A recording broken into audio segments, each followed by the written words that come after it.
নমস্কাৰ ফ্ৰেণ্ডছ, মই ৰঞ্জুৱে মোৰ চেনেলৰ অন্য এটা ভিডিঅ'লৈ আপোনালোকক পুনৰবাৰ স্বাগতম জনাইছোঁ। তো ফ্ৰেণ্ডছ, আজি মই আপোনালোকলৈ লৈ আহিছোঁ সহজভাৱে আপুনি আপোনাৰ কাপোৰযোৰ কিদৰে ধুনীয়াকৈ দহি গুঠিব পাৰে। একদম সহজভাৱে তাৰ এটা পদ্ধতি আপোনালোকৰ কাৰণে লৈ আহিছোঁ।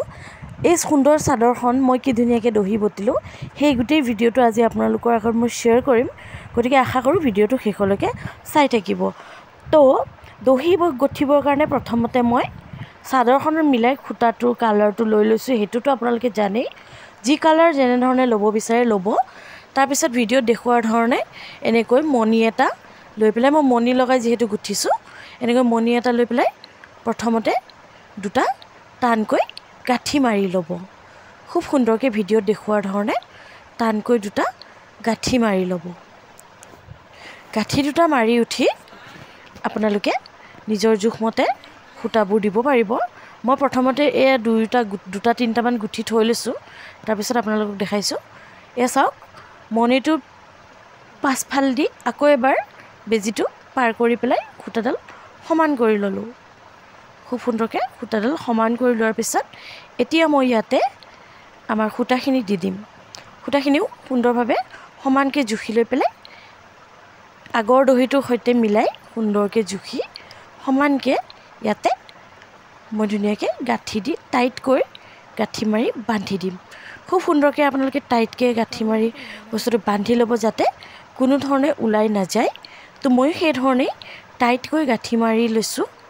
আপোনালোকে দেখিবলৈ পাইছে মই এইটো খুব সুন্দৰকৈ টাইটকৈ দুটা বা তিনিটা, আপোনালোকে তিনিটাও দিব পাৰে। মোৰ যিহেতু দুটা গাঁঠিতে টাইট হৈ গৈছে গতিকে মই দুটাই মাৰি লৈছোঁ।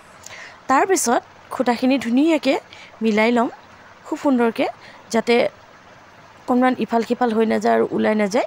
তাৰপিছত এনেধৰণে বেজীৰে আকৌ পুনৰবাৰ ওপৰফালে দুটা বা তিনিটা গাঁঠি দি দিম। মই তিনিটা দিছোঁ, আপোনালোকে ইচ্ছা কৰিলে বেছিও দিব পাৰে নাইবা কমায়ো দিব পাৰে। খুব সুন্দৰকৈ তিনিটা গাঁঠি দি পেলাই এই চাওক, তিনিটা গাঁঠি দি বেজীটো আকৌ দহিটোৰ মাজেৰে পাৰ কৰি দিছোঁ যাতে সূতাডাল বাহিৰলৈ ওলাই নাযায়। সেয়া দেখিলে নহয়, দহিটোৰ মাজেৰে মই এনেকৈ গাঁঠিটোত মাজেৰে ধুনীয়াকৈ পাৰ কৰি পেলাই সূতাডাল কাটি ল'লোঁ। এতিয়া মই দহিটো সমানকৈ কাটি যাম। মই যিহেতু লগালগে সমান কৰি গৈছোঁ গতিকে মই সমানকৈ লগালগ কাটি গৈছোঁ। আপোনালোকে ইচ্ছা কৰিলে পিছৰ বাৰতো সমান কৰিব পাৰিব। তো এয়া চাওক, ফাইনেল লুক। মোৰ চাদৰখন কি ধুনীয়া এটা লুক ওলাই পৰিছে। এইটো চাওক কি সুন্দৰভাৱে মই দহিটো গুঠিলোঁ। আৰু ফ্ৰেণ্ডছ, এইটো গুঠিবলৈ একেবাৰে সহজ। আপোনালোকে ঘৰতে নিজেই কৰিব পাৰিব, কোনো হেল্পৰ প্ৰয়োজন নাই। আপোনালোকে নিজৰ হাতেৰে এই দহিটো সুন্দৰভাৱে গুঠিব পাৰিব। Thank U.